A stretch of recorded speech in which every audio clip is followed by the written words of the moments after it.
I'm Dr. Judith Steinberg. I'm a physician at Neponset Health Center and former medical director at Neponset Health Center. I'm an internist and infectious disease doctor. In addition, I work at UMass Medical School's Commonwealth Medicine as the Deputy Chief Medical Officer there. And Commonwealth Medicine is the public service, consulting, and health policy research arm of the medical school. And there I'm helping to implement statewide healthcare reform initiatives that include the patient-centered medical home statewide, multi-payer demonstration, and other healthcare reform initiatives that Neponset Health Center and Harbor Health have been participating with. The patient-centered medical home is a promising model for primary care delivery that I like to say is really the way that us patients would like to see our care delivered. It's the basic tenets of the patient-centered medical home is that first, the care is centered around the patient, as opposed to probably the way it is in the current system, where I would say it's more provider-centered. So patients, individuals, and families have access to care when they need it, where they need it, and how they need it. So there's enhanced access. There's shared decision making, so that the patient and family are involved in the decisions that are important to them as far as their health care delivery. There's patient involvement in the transformation process, the improvement process that practices undergo to become patient-centered medical homes. And there is a sensitivity and knowledge around cultural and linguistic needs. So that's the person-centeredness. In addition, the patient-centered medical home is focused on integrating care and coordinating care across healthcare delivery settings, the outpatient, the hospital, the specialist, also integrating and communicating with community resources that enhance the care delivery and treatment plan. In addition, there's a focus on quality improvement, such that quality improvement is embedded in the way care is delivered. So those are the real main tenets of the patient-centered medical home. And Harbor Health Services has been recognized as a Level 3 patient-centered medical home from the National Committee on Quality Assurance. So we are already along the way in being a patient-centered medical home. One of the central components of the patient-centered medical home is that care is delivered by a multidisciplinary team. And we've had team-based care at Harbor Health for pretty much the start of the healthcare delivery provided by Harbor Health Services. But so how have things changed with the patient-centered medical home? The team is more evolved. Roles and responsibilities are more clearly articulated, and the team members are really working to the top of their licenses and credentials. And we're all focused, again, on the care of individuals and their families to achieve the triple aim of better health care, and reduced costs. So what does that mean for the team members? So let's begin, for example, with a nurse. So the nurse, now every practice may choose to have roles and responsibilities for their team members that may be different and befitting their particular practice and practice setting. But in general, the nurse may be involved in doing care management for patients with complex chronic diseases.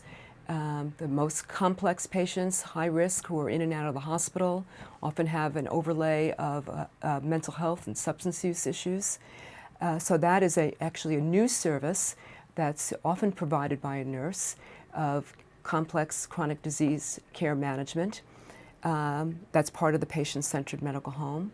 In addition, other nurses or a nurse may be involved in care coordination and triage. And so again, it depends upon the particular practice setting and what works best for that practice. The medical assistant, too, has a more enhanced role in the patient-centered medical home, being much more involved in the care of individuals, as opposed to the old model of simply welcoming the patient, doing some vital signs, and getting starting the visit. The medical assistant could be in charge of reviewing the treatment plan. We're reminding patients and family members about self-management goals and helping to support patients in self-management goals. This too can be for the nurse as well. In fact, the whole team needs to be aligned on the support of patients' self-management goals so that the message is very, very clear. The medical assistant can review the guidelines for treatment and see what the the patient is due for as far as evidence-based treatment guidelines for chronic disease management, for preventive screenings, and again remind the provider and the rest of the team as to what the patient is due for and help get those done. Those might get done through standing orders that the nurse might execute, and as well as the involvement of other team members. So it really is a very concentrated, aligned effort of a very functional team that makes the patient-centered medical home work. So what does this team-based care mean for the patient's experience here at Harbor Health Services? It means that the patient and family gets to know not only the primary care provider, but also the team that includes the nurse, the medical assistant, may include a behavioral health specialist, pharmacist, for example, and understands the individual's, each team member's roles and responsibilities, and will have a relationship with each of those team members that may be different across the team members, and that actually will enhance the patient's experience. So, for example, we've had a multidisciplinary team-based approach for the care of our HIV/AIDS patients at Harbor Health Services for many years. And as the primary care and infectious disease provider in that team, what I see is that our patients relate to the team members, relate to all the team members, but relate in different ways. So, and it may be different for different patients. So some patients will very much connect with the medical assistant or with a case manager. Perhaps that person is more of the same, from the same community, of the same background, and it's easier for the patient to connect with that individual. And when we hold our multidisciplinary team discussions, each member of the team can contribute and relay the information gleaned from their working relationship from the patients. And they're very, very different. What I hear from patients might be very, very different from what the case manager hears. And so we can then combine all this information to have a much richer understanding of the patient's needs and current state, so that a better and more comprehensive treatment plan can be developed and implemented, and that treatment plan gets implemented with the help across the whole team. So each individual team member will have a different role and responsibility in the implementation of that treatment plan. And again, that involves a specific relationship with the patient around that treatment plan.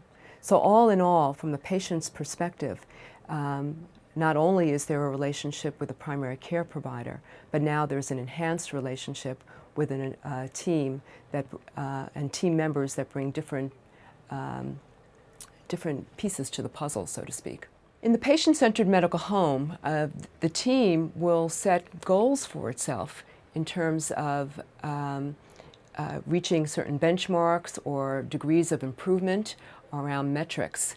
So it really is a team decision as to what are the goals, what are the measures that will be able to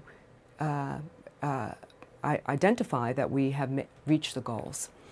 And so as an individual on the team, basically these goals are for you as well. It is really a team-based approach. It's not an individual goal. So what might these goals be? Well, they may be around enhancing diabetes care and ensuring that patients who have diabetes are up to date with the evidence-based guidelines, that their diabetes is under better control, that their cholesterol is under better control, and there are metrics for this. And the metrics will basically indicate where individual patients stand, as well as where the entire patient population of patients who have diabetes at Harbor Health stand. So as a team, you'll know if the changes that you've made in care delivery are affecting outcomes by reviewing these metrics. What percent of the diabetics have their hemoglobin A1C below 7%? And where was it 6 months ago? What was the figure 6 months ago, and how have things changed? So that's an example of how we know whether an improvement that was made in the care delivery model had an effect on individuals and populations' care. So much of healthcare these days is around not only medication management, but really around behavior change. And so an important role of the multidisciplinary team is to help empower patients and the support from their family members to make the behavior changes that are helpful for them to improve the management of their chronic diseases and to essentially improve their quality of life and health outcomes. So this will be an important role for team members, and each of the team members will share in this responsibility. How to help patients make these kind of behavior changes is really not a matter of saying you should do this, I advise you to do that, but to understand the patient's issues and needs, culture, and help guide the individual to understand how he or she can be empowered to make change. A lot of this involves developing a skill set around motivational interviewing. And where in the past, several years ago when I was medical director, we helped train the primary care providers on motivational interviewing. Now with the patient-centered medical home, having that skill set of motivational interviewing is really a requirement for the entire team.